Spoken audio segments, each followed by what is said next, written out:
फागुन मास की हार्दिक शुभकामनाएं। आज फागुन मास के मौके पर चलिए सुनते हैं फागुन मास के पावन कथा।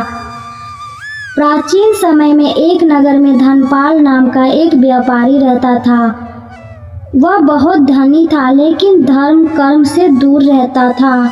ना पूजा, ना दान, ना व्रत, बस धन कमाने में लगा रहता था। एक दिन फागुन मास आया। नगर में हर तरफ भजन कीर्तन, व्रत और पूजा होने लगी। लोग मंदिर सजाने लगे, होली की तैयारियां होने लगी। धनपाल ने यह सब देखकर मजाक उड़ाया।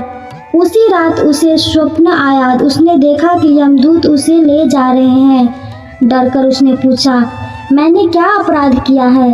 तभी एक दिव्य स्वर आया, तुमने जीवन भर केवल धन तोड़ा पर धर्म नहीं किया। लेकिन फागुन मास में यदि कोई सच्चे मन से भगवान का स्मरण करे